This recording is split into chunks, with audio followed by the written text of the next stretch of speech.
Lauren is back on the podcast to talk about the first year of the ReNourish Studio, what she has learned and what she's doing differently with the second cohort, but also what she's been observing in the space through her work in the Almond project through White Buffalo Trust, and of course, the general direction of the regeneration industry.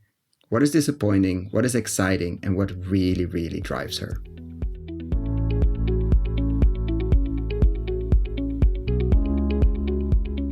This is the Investing in Regenerative Agriculture and Food podcast, Investing as if the planet mattered, where we talk to the pioneers in the regenerative food and agriculture space to learn more on how to put our money to work to regenerate soil, people, local communities, and ecosystems while making an appropriate and fair return. Why my focus on soil and regeneration? Because so many of the pressing issues we face today have their roots in how we treat our land and our sea, grow our food, what we eat, where and consume. And it's time that we as investors, big and small, and consumers start paying much more attention to the dirt/soil underneath our feet. To make it easy for fans to support our work, we launched our membership community, and so many of you have joined us as a member. Thank you. If our work created value for you, and if you have the means, and only if you have the means, consider joining us. Find out more on gumroad.com/investing in regenag. That is gumroad.com/investing in regenag, or find the link below.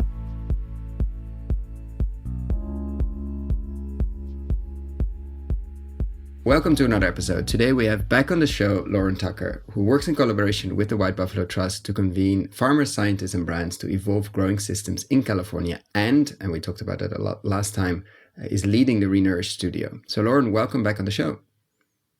Good to see you, Koen. And I checked my notes, as I always prep, of course.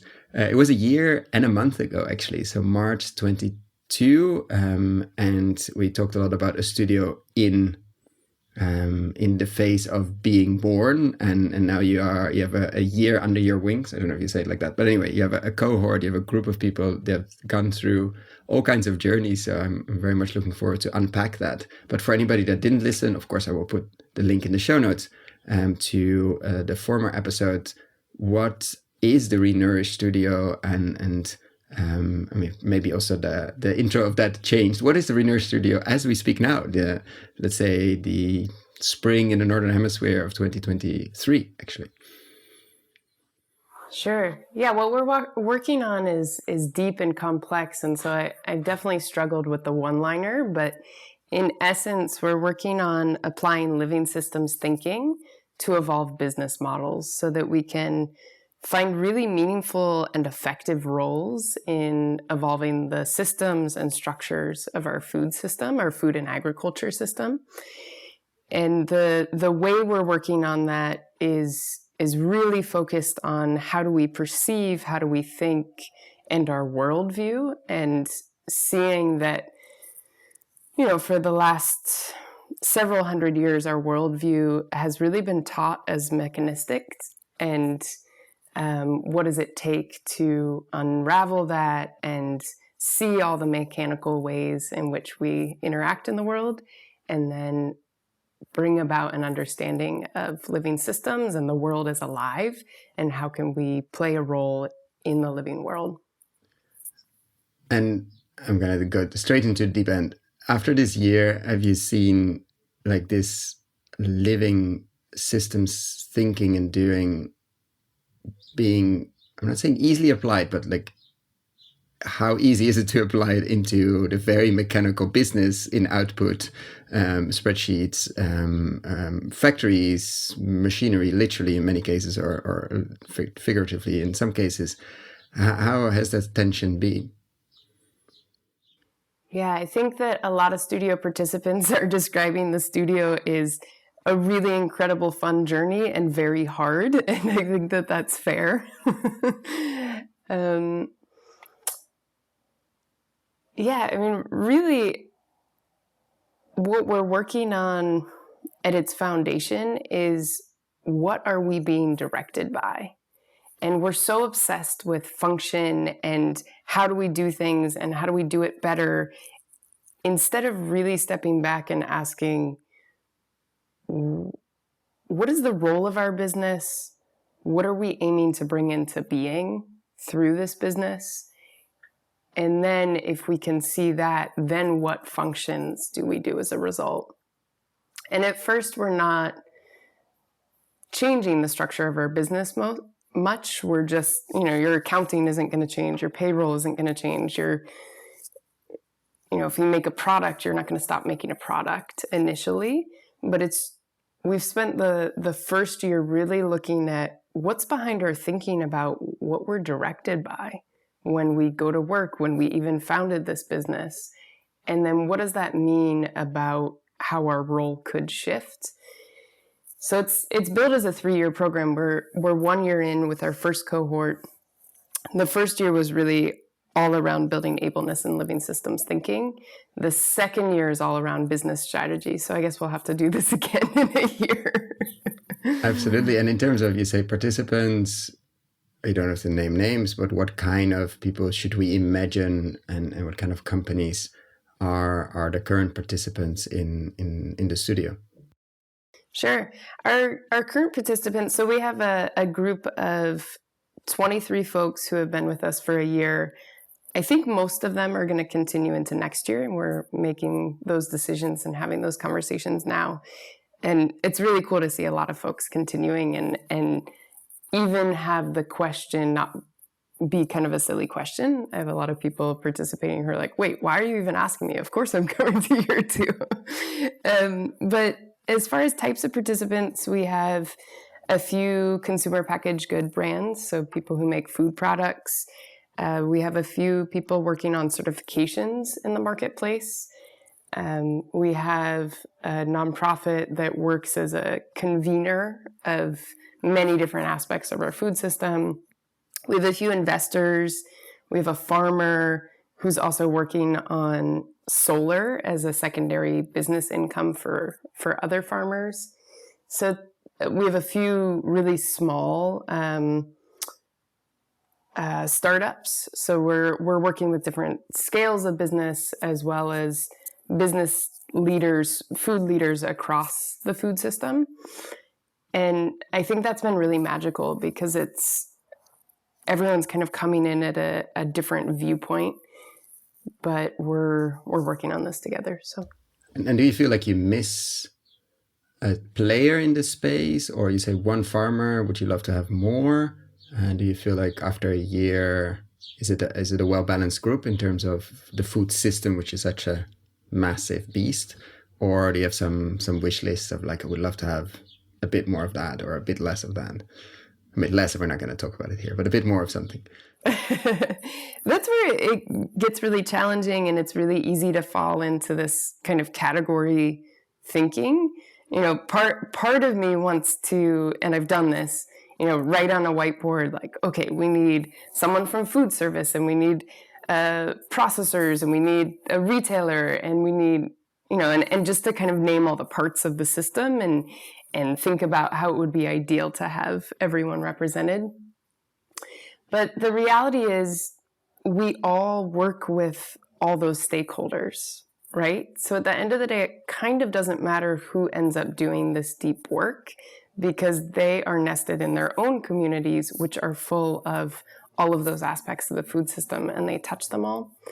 And so, I think what's more important is that people really feel a call to do this work. This is not, I'm not going to sugarcoat it. This isn't easy, right? We're spending time with, and it's a good amount of time. We spend 2 hours on Zoom every other, essentially every week, because every other week we have a studio session, and on the off weeks we're doing group resourcing, and then we're 3 times a year in person. So the time commitment alone is good, and it's a commitment. And it's a commitment, and the fact that most take it for granted that they're going to do another year means it's been relevant. Otherwise, these are people that have a million other things to do on their to-do list, and probably the one thing they need more of is time. And so the fact that they continue, makes it, of course, interesting. It makes probably very difficult to track success. We were discussing it in the pre-interview, but that's probably a very interesting metric to follow, like how many people stay for year 2 and 3. Certainly. Yeah, and I think that, not only is it a time commitment, you really have to feel some sort of dissonance between the way you're doing business and why you were called to do this business in the first place. So, a lot of folks enter business just to make money, right? And that is often the driving force and the reason to get into business. But I think there's a subset of folks who enter business to do good, right? It's like, this is a vehicle for change. This is a vehicle for food systems change. And I think that the studio is really for folks who are able to not maybe lie to themselves, who are able to be really honest about, is this working? And it's why I felt called to create this space with collaborators in the first place was, I'd been over a decade working on food systems change and seeing that all of our normal paths, they don't work that well. We need to shake it up. Yeah, I wrote a great Medium post on that, and which I will definitely link below. But so what have you learned in this year, or what was the biggest lesson learned? It's not a really good question, but I'm still going to ask it. Like, what's your biggest lesson learned? I'm going to go to surprise, which are usually more interesting. But what's the lesson learned from this first year that flew by, of course, but still was very intense, like 2 hours a week plus 3 meetings with a 20 plus group is not an easy thing to do. So what is your biggest lesson learned? And then what do you, of course, take to the next few years, plus new groups starting? Like, this is going to grow, or this seems to be growing. Yeah, it's hard to pick one. There are so many. You can do 3. I mean, we're not into one. We're not into one wishes. We're not in Aladdin. Yeah. I don't have a limit to my wishes. I think what was, and probably this is actually answering what is most surprising, but we stepped in as a group so all of our faculty and team have been steeped in living systems thinking through a lineage and 2 different communities that are connected for the last several years. I mean, someone on our team has been working in this way for 30 years. Myself, I'm about 6 years in. And we all stepped in with this notion that this could work, but a bit of a question, will this work? And we sat at our third in-person, which was in Playa Viva in Zihuatanejo, Mexico, this incredible hotel that has thought about their role in the ecosystem. And we had the studio there for our third in-person. We were sitting there looking at each other and going, this is working, the studio is working. And so I think that was, a lesson for us in seeing that we can really bring a group together, work on our thinking, and that could actually make a difference in business decisions. Yeah, it was a bit of a theory when we started, right? And we learned to trust this process.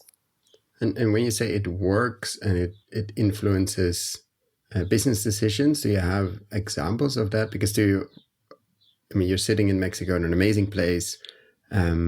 It's working, meaning people, you can see it visually there. People showed up by the third meeting, because if they didn't enjoy it, they would not show up for the second, and probably not for the third.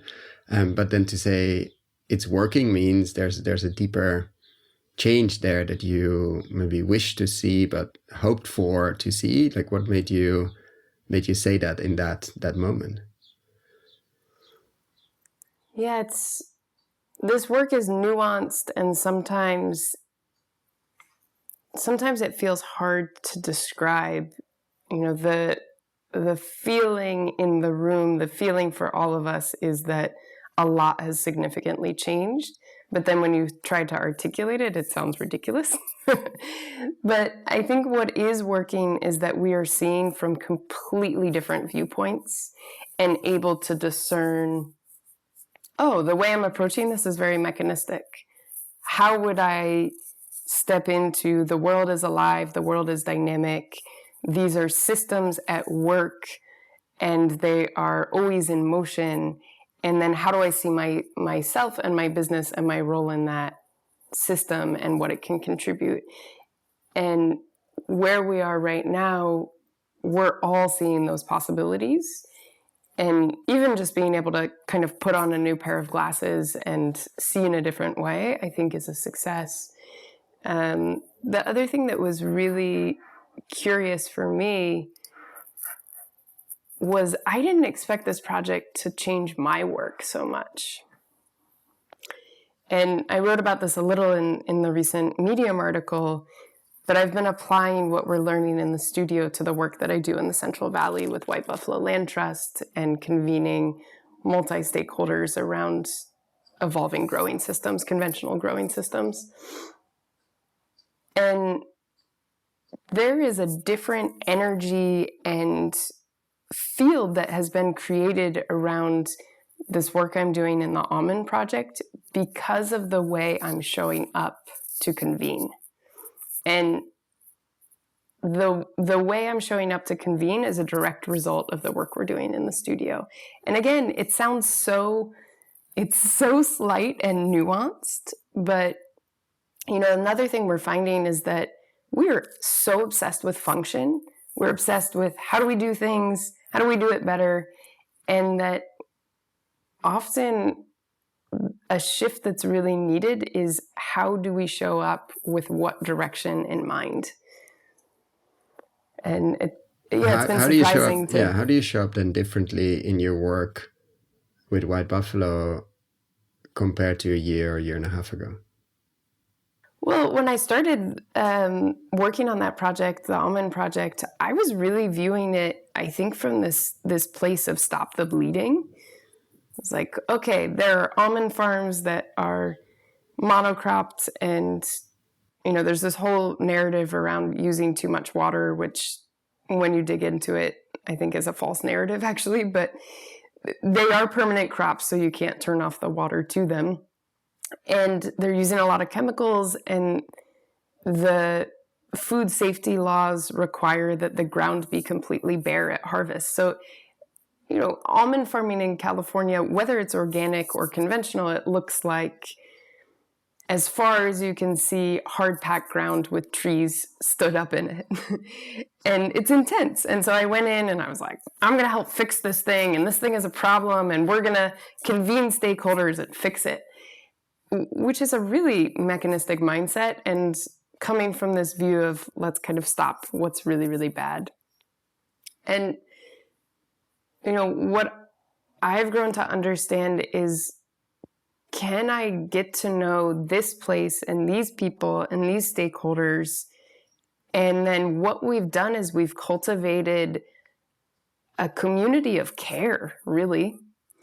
And so the brands that are showing up to the table, the processor, the farms, the technical service advisors, the scientists, we're all learning to love Bakersfield and Wasco, California.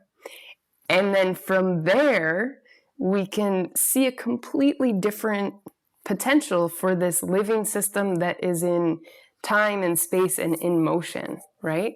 This place is the convergence of, it's where water comes down from the Sierra snowpack, and it's the furthest watershed of the Western mountain range towards the ocean, and it's like in a valley. And so it's the convergence of all of these nutrients and ecosystems, and it's a super fertile place as a result, right? We grow so much food in this one place on the planet, and we've just decimated it. But we need to go back to this, wow, what is unique and what is the essence of this place? And then what is our role in its evolution? And yeah, we're having very different conversations as a result just of changing that understanding of how we're coming into the room. And so now with year 2 starting for the group that started last year, let's say the first cohort, what are you changing for them? And then what are the plans for other folks to join? Sure. So year 2 is really working, the whole 3 years is structured so we're working on our business the whole time. you can't work on your thinking in theory, right? It gets abstract really, really fast. You always have to be working on concrete reality. So our businesses are always the fodder for the work that we're doing and for really our exploration of consciousness and consciousness evolution is one way to see our work. But in year 2, the cohort that has already been with us for a year is digging deeply into strategy with their teams. So they've seen differences in their own minds, and now the question is, how do I now work with the 100 people who work in my company? Now how do I work with the 40 people who work in my company? And how do I not sound insane while doing it? Like, oh, I went to this retreat and My now mind I was see shifted. totally there. It's like, what? My boss went crazy.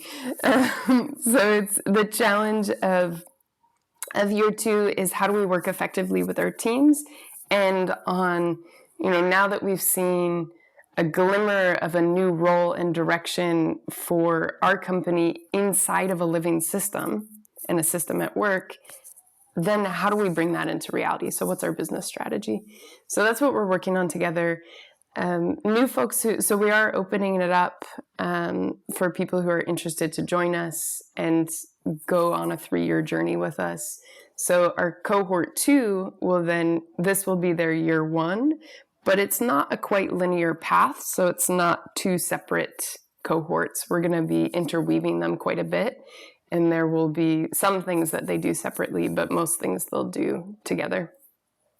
And I mean, you don't have a wish list there, but do you have like a type of person or some like who you would love to apply in the second cohort or this year that starts this year?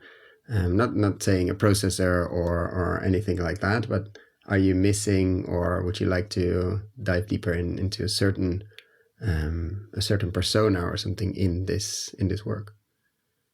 Yeah, again, I think that people have to feel that call. I think one of the biggest detriments in the regeneration movement right now is people saying, oh, no, I got it. What we're doing is regenerative, and not being willing to question where you're coming from. Is there something to learn?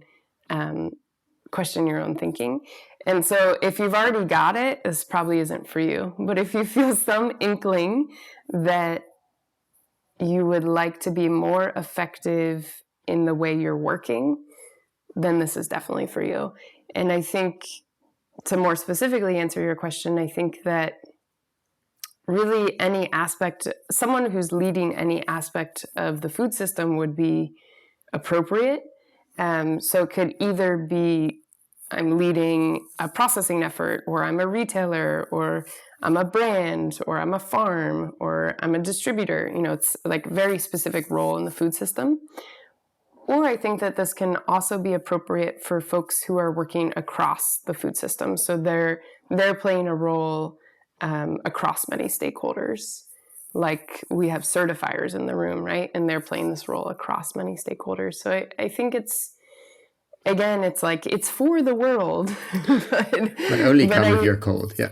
if it's a calling, yeah. But I think it's that calling piece really has to be there. That you're seeing the realities of modern business are undermining your ability to evolve food systems so that they can nourish all life. I mean, we haven't even talked about the name yet, but that's where the name came from. It? No, I'm joking. No. Yeah, no, ReNourish, the name came even before the structure. It came very, very, very early on. And I think it's because there's something about our essence and what we're working on that is in that name, right? We're working with people to unlock their innate ability to nourish systems. And we have that in us, right? Humans have opposable thumbs. And we can move mountains, we can dig ditches, we can change waterways. We're the only species that can do that on such a massive level. And we can use that power to nourish the systems of which we're nested within, or we can use that power to degenerate and to extract. And, I think that we're going in unfortunately, that direction right now.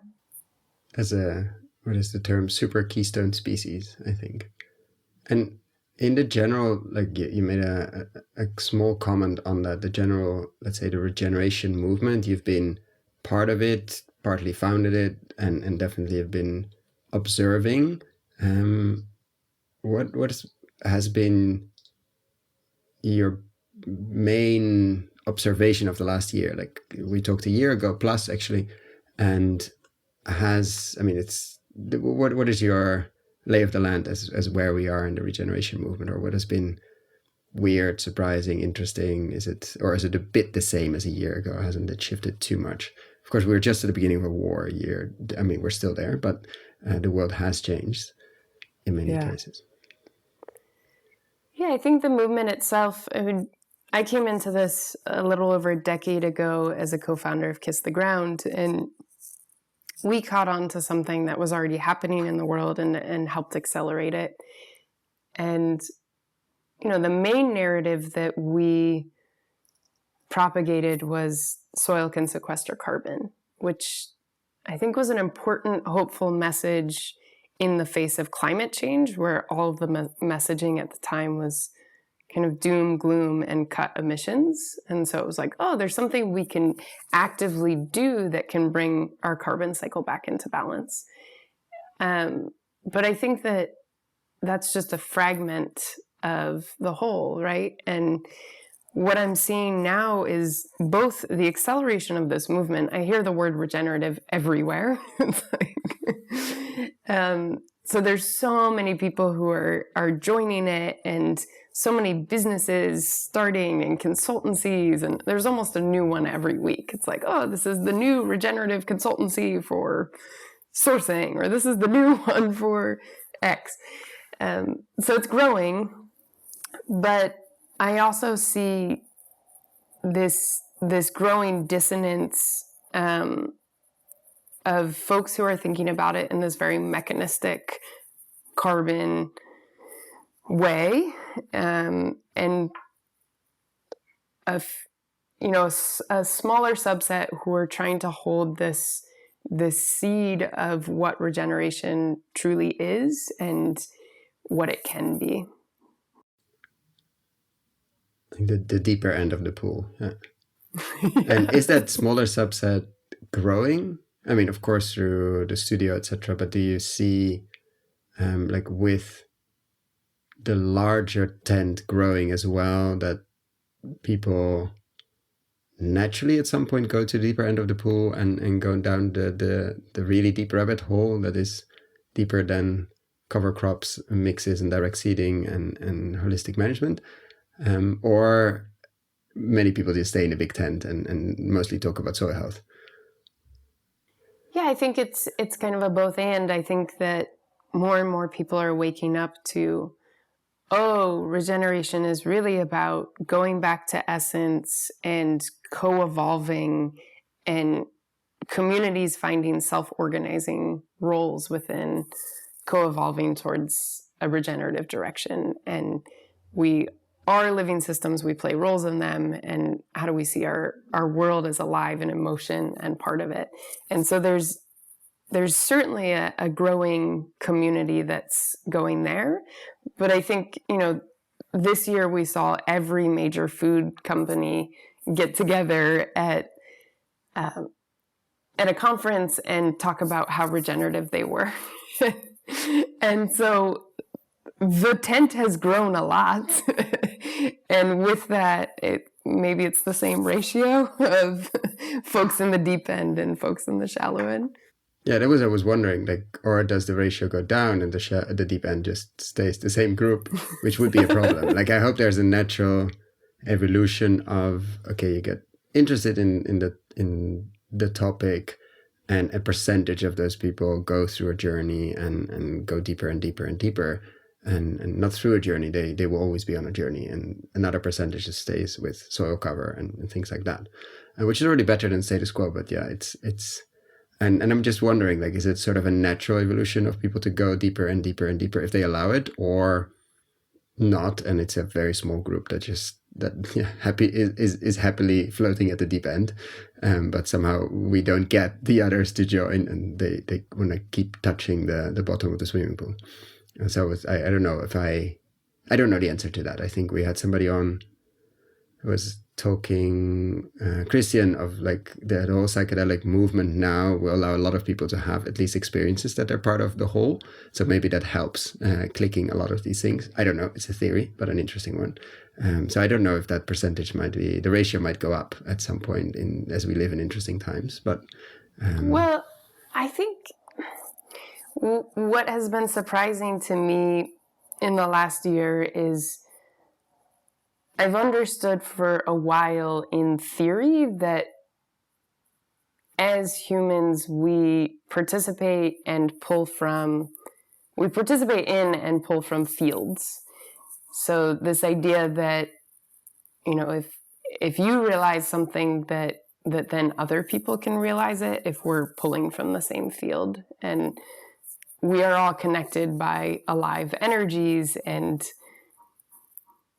realization is not a linear process. And now I'm actually experiencing it with the studio and seeing that, when we think about kind of the shallow end of the pool and the deep end of the pool, and how do we get folks to the deeper end of the pool, we can think really linearly about it. But in reality, it's not how it happens. We work on consciousness and our own evolving understanding, and more people do that, and then folks can tap into that field. And so in any moment, someone in the shallow end can leap to the deep end. Or we click the button and you have these swimming pools where you can lower the bottom. No, I'm joking. No, but it's interesting, which makes a point of it's not like 20 or 30 years ago or 100 at the beginning of the organic movement. Like this is different times. Or because sometimes I worry we just repeat that and then we'll be still stuck with the same very small group that doesn't have the impact it wanted to have. So but as if it's a continuous evolution, like the consciousness keeps growing, meaning that, it builds upon all those movements and not just reinvents another nice little bubble. I think so, yeah. And something that has been really fascinating to see is last year, right before we launched the studio, we did these online interactive Zooms so folks could meet us and experience our work in a small bit. And the conversation was at a certain level. And then we repeated that same process this year, and we've done a few of the sessions, and we have 2 more coming up. And people stepping in are speaking completely differently than they were last year. Fascinating. And so that to me can only be explained through this idea of fields and not through, they've gone through a journey of, benchmarking from one place to another. I think that the field has grown. Which is very interesting. And thinking where to take it. So what would you wish for this? Like let's say we talk in a year again, and the group that started last year. So the one that has done the first year, and the other one, of course, is melting into that. And now you're going to work on business strategy, you said, etc. I'm not saying what would success look like next year, because it might just be, they will continue another year or maybe even after that. But what would you look back to happily or satisfied, or that it's been relevant if we talk in a year from now about the second year of the first group? Yeah, so I think, when we first started, everyone kept asking me, well, what's the result of this? Well, what's the result of this? And last year, I honestly kept saying, I don't know, and we're going to do it anyway. And now we're starting to see, what we're starting to see is an end state emerge. So we're starting to see that as a result of folks who are doing this deep work with us, they are now out in the world, in their business, in their communities, with their stakeholders. And if they are playing a different role inside the living systems in which they are a part of, that will have an impact, and that will have a tangible impact. And I think that's what we can start to measure, is what are the results of these folks working in the systems they're a part of. And so then if we look a few years out, even, I think it's good to be honest about what can happen in a year and what can happen in a decade. And this is probably more what can happen in the decade. But if we look several years out and say we've had 60 business leaders go through this deep work with us and work in partnership with us in this thinking, what does that look like in 10 years? That's completely different, right? 60 folks in their own communities playing a role inside of living systems, that can transform places and our world very fast. And it's not this I don't need to work with 50,000 business leaders. Mm-hmm. We can work with 60 to 100 and change systems and structures all over our planet. And just very practically, I mean, it's a lot you said as well before, like 2 hours plus the, are you going to just pile it on top of each other? Is this going to grow exponentially on the team as well? Or how do you, because that can get out of hand quite quickly. Yeah, we're really looking at, it's both supporting and working with folks for 3 years and ensuring that the second cohort that comes in gets the same level of support. But, we're not the same people we were a year ago, mm-hmm. any of us. And so we can't just repeat the same quote unquote curriculum. So people are going to enter where we are now in a way. And so mostly the cohorts will be together, but then we'll have some offerings that are for cohort 1 that is in their second year and cohort 2 that's in their first year. So it's a bit of a hybrid model so that it also doesn't grow exponentially for our team. And another thing that's happened is the transformation in some ways of the first year of the studio was we started with team and participants. And by the end, we're much more, we're all in this together. And so then our cohort that's continuing will take on new roles with people who are just entering too, right? And with the Almond project and the other work you do, I don't know, maybe that's completely wrong, but it feels like there's pressure on that as well. I don't know the climatic situation now in California. I think there were a lot of floodings, but if you look here in Europe, like it's going to be another very interesting summer, let's say. So the urgency seems enormous. Do you see maybe I don't know, the feeling might be there's not a decade, we more have a year or a season. Do you see that too, or how do you deal with that? Yeah, it's both. Things can happen very, very fast and things take time. It's this interesting paradox that I think we all live inside of and need to live inside of. But I see that the pressures of our current climactic realities are creating so much will very, very fast, right? So the Almond project right now is 160 acres of management inside of a farm that manages 22,000 acres. So this is a small bit of their growing system.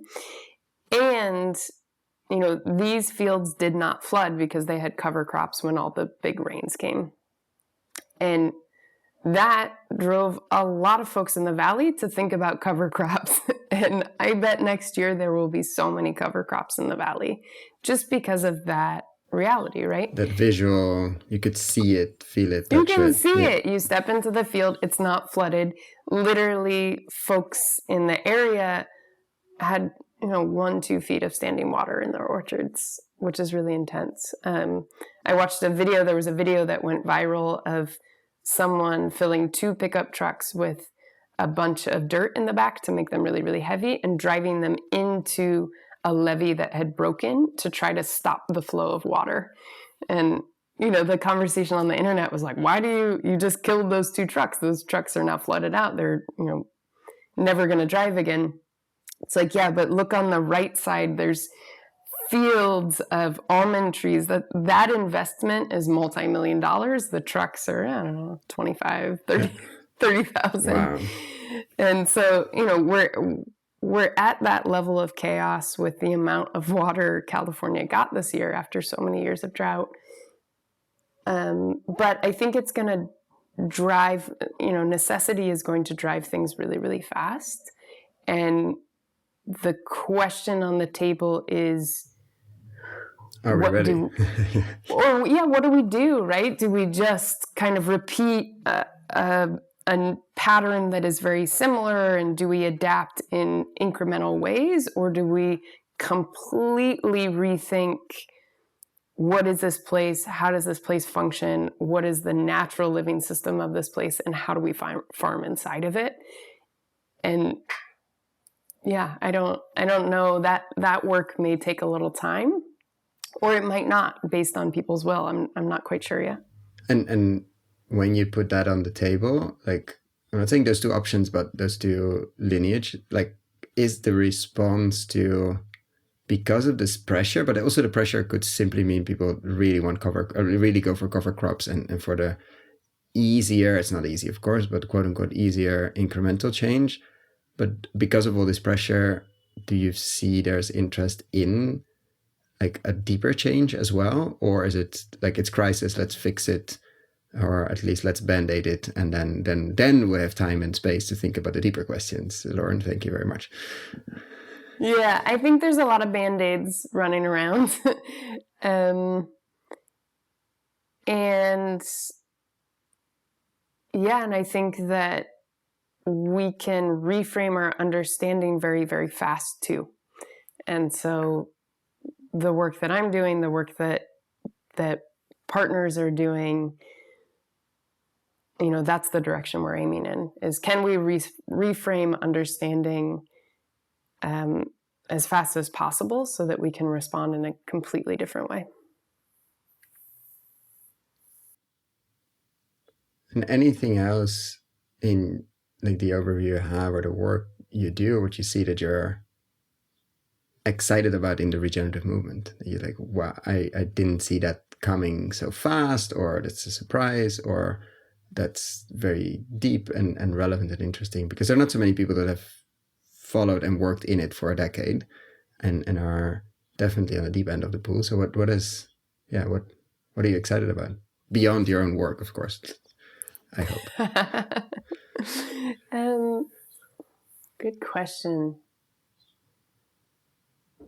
It's funny, some of the first things that come to mind are a little negative, so that's an interesting track to see. Like, I can tell you what I'm not excited about. We can unpack that as well. Yeah. I think that I'm really excited that the narrative from soil carbon sequestration to a more holistic view has grown so fast. Even though it's still more at that deep end of the pool, I do see so many conversations that are saying carbon is not the thing we want to measure, or carbon is not enough. And that's exciting to me, because that feels like it's getting closer. Right. It's getting closer to, this could actually be about seeing living systems as alive. And so that's exciting. I think that the narrative around this is not new, this is the way our ancestors lived on the earth, that has grown significantly, and I'm really excited about that. And I'm excited to see not the same folks in the room all the time. I'm also, whether someone's a representative of a very large food company that's thinking about this in a super mechanistic way, or more at that deep end of the pool, I'm just excited that this is growing, right? It's pretty miraculous to see. 10 years ago, there was no such thing as a New York Times article talking about regeneration. And now they're everywhere, right? It's kind of commonplace in our news. And even though I know a lot of people are doing market statistics and looking at what percentage of the population understands regeneration, it's like less than 10%. But it just seems like the narrative has grown exponentially, and that means that there's will there. And then the question is, where do we direct that energy? And that's where I come up with the kind of negative list of all the things I'm not excited about. But it's like, there is energy here, and there's a lot more energy here than there was a year ago or 2 years ago. And it's been exponential in nature. And I just hope that we can take, even if you aren't ready for the 3-year deep dive, can you at least take some moments to pause and say, what am I really being directed by? And what do we really want to bring into existence, instead of this like incremental change that it's just kind of like riding a stationary bicycle or something. And do you see the same growth in attention, etc., on the ground as well, like within farmer communities, as a lot of this hype is I'm not saying mainly, but it's definitely within larger companies, within a lot of bubbles, but not necessarily, unless it touches the ground, not too much is going to change. So do you see that in your work on the ground as well, a changing interest from a year or 10 years ago into regeneration as a whole? Certainly. There's a lot of conversations, and I can really only speak to the farming communities that I'm a part of and am in relationship to, and those are all in California. But what I'm seeing here is it went from, oh, weird, what are people in the city talking about, to, whoa, I think there's something here. And my favorite, a favorite pattern that I'm starting to see happen a lot is when we first start working with a producer and we say, hey, this company or this fund is going to help you implement these soil health practices, and we want you to try them, and are you willing to do that? They're like, yeah, cool, okay, let's try it. And there's a heavy dose of skepticism. And then it's so cool to see this moment when it transitions to, this works, and I don't care if you're funding it or who buys it or who tells me I should do this thing. I'm going to do this thing anyway. And so there's this moment where it goes from skepticism and interest to, oh, yeah, caring for my soil has all these different benefits. And then from that caring for my soil place, I think that we can then get to, how is this farm an ecosystem? And we're certainly not there yet with a lot of producers in California. But yeah, I see a lot of buzz and a lot more people trying. And then there's this cool moment where it goes from, I'm trying this because I'm skeptical and I'm going to prove you wrong, to, oh, this kind of works.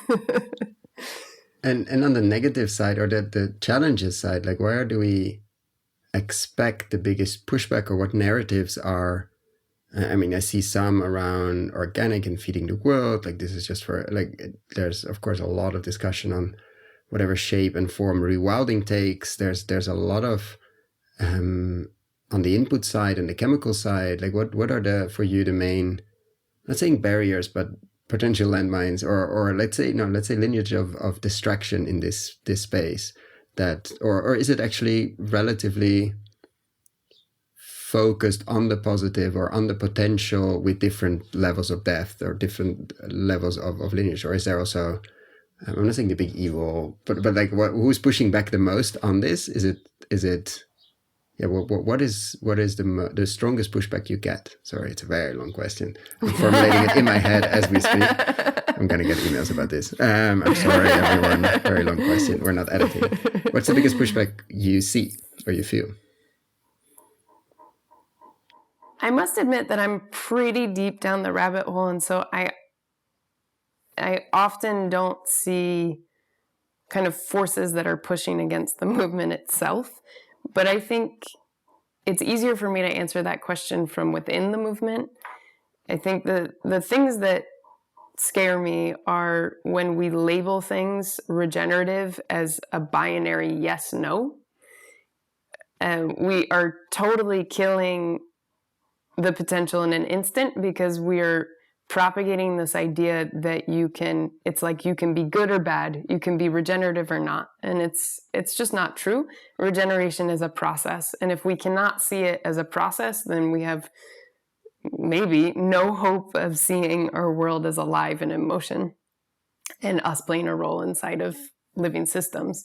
And so I think that this movement is going to struggle a lot in marketing and in the marketplace. And all the narratives coming out with, hey, I have regenerative X, I have regenerative apples, I have regenerative cotton. It's like, give me a break. It's not true. And you're not being honest about what is really happening in a dynamic living system. And so I think we're going to struggle a lot with storytelling. I get really scared, and maybe this is kind of answering the like force from the outside. I get scared about the wolf in sheep's clothing efforts, like chemical companies that sell inputs that are now really working on how do we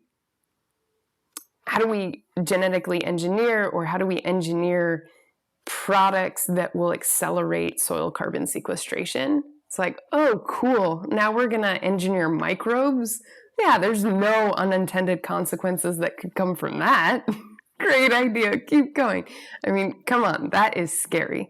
And so I think these fragmented efforts where large companies are seeing a marketplace position for themselves, but are coming in with an extremely mechanical mindset and messing with one fragment of our living world, that's scary. Yeah, those are two of the things that I'm most concerned about right now. But it doesn't sound, I mean, they definitely get some attention, but somehow it seems like maybe it's not big enough yet, or not too much of a threat for some forces, but the pushback doesn't seem to be, interestingly enough, the pushback seems stronger on the organic side, or the certified organic, and there's a lot, like, which maybe is a nice distraction for a lot of the work that's happening on the ground. And let's keep talking about that, and then we do the real change on the ground, which is fine.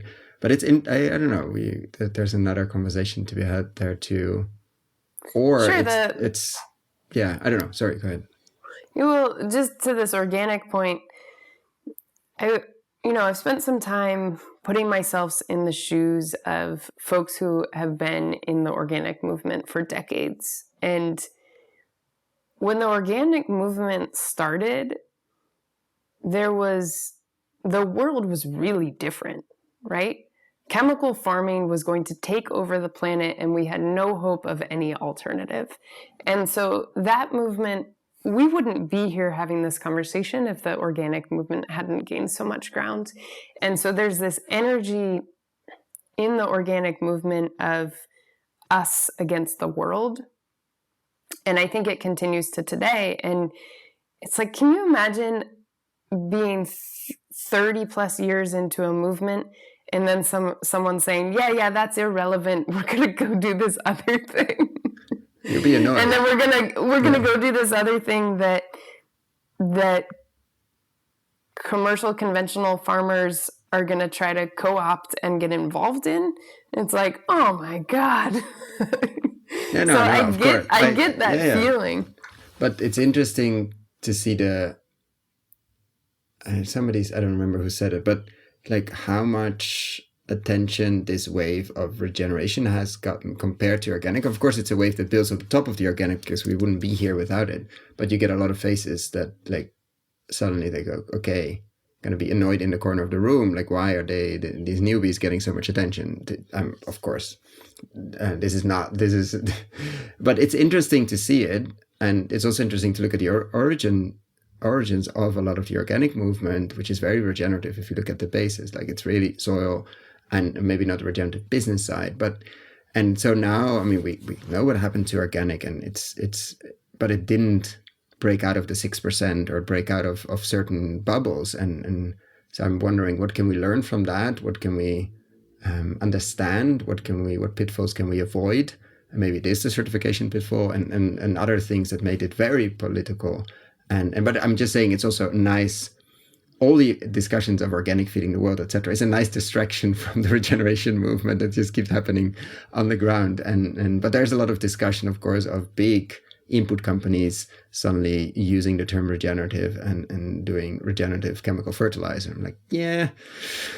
But I'm also wondering, does anybody take that seriously? Like, they can say it, but it just makes you look even sillier than like do people really believe that? Or like I really wonder if we take ourselves too seriously that people follow those kind of lineage or just laugh at it. I hope, at least.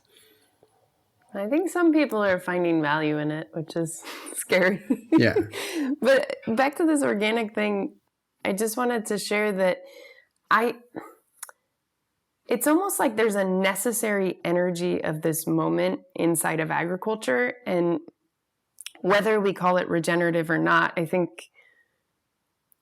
maybe back to the folks in the deep end of the pool who are really deeply engaged with living systems and non-mechanistic thinking, maybe we've already lost this word and now we're going to come up with a new word. But and it depends on your language. Like in many places, I think in France and the Spanish speaking, if you look agroecology, I mean, you don't find anything regenerative if you go deep. And the original agroecology farmers wouldn't probably even call themselves organic, but pretty sure they're regenerative, or they're on a regenerative journey for sure. And so it also really depends. Of course, this is a very global north English language discussion we're having, and totally. Many places it's a very different discussion, but it's about the same concepts. Yeah, but I think so if we kind of hold the language loosely, if we look at the energy of this moment, at least in a US context, which I'm most familiar with, we have farms. To me, commercial farms have been so innovative. Do you know what it takes to grow crops inside of commodity pricing? I mean, every time I look at commodity pricing, I'm like, that is impossible. And then you see farms growing crops and you're like, wow, you have really figured out how to work inside of this very limited business model. You figured out how to farm with very few humans. You figured out how to farm with machines and be super efficient.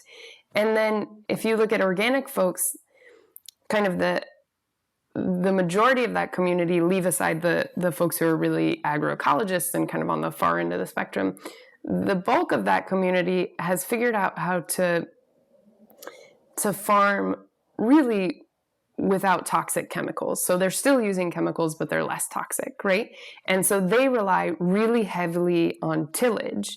And then you have on the conventional side, folks who have figured out, oh, this tillage is really killing all the earthworms and destroying fungi. And so they've really innovated on not tilling. And these two communities do not talk to each other. It's insane. Like the division between organic and conventional, it's like a giant wall in between. And so I think that the energy of this moment requires these communities to come together. And I think that's why people are latching on to regenerative agriculture, quote unquote, is they're seeing, oh, there's a tent that organic growers and conventional growers can come and talk to each other and finally be on the same team and say, oh, well, I know how to not till. Oh, well, how do I reduce that chemical? And they can finally talk about, it's like, oh, no. This is about soil health. We set a new direction, right? We set a new goal, a new direction, and folks can come to the table under that and say, well, this is what I understand, and what do you understand? And I think that coming to the table is really, really needed. And I think that's the energy and why this movement is growing so fast.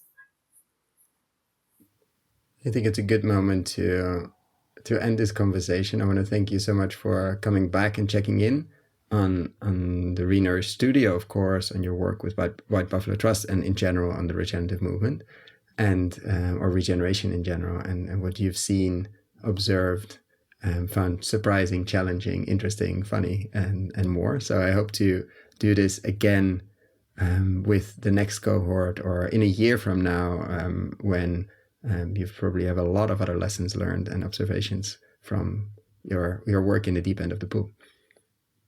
Thanks, Koen. It's such an honor to be here and have these conversations and have you be willing to continue to have them.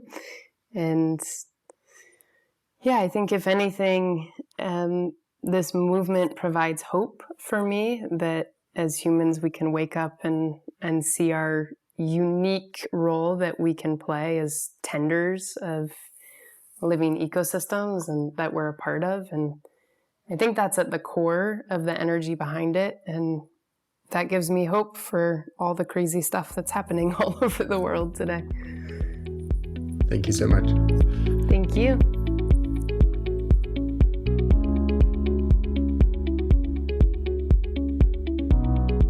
Thank you so much for listening all the way to the end. For the show notes and links we discussed in this episode, check out our website, investinginregenerativeagriculture.com/posts.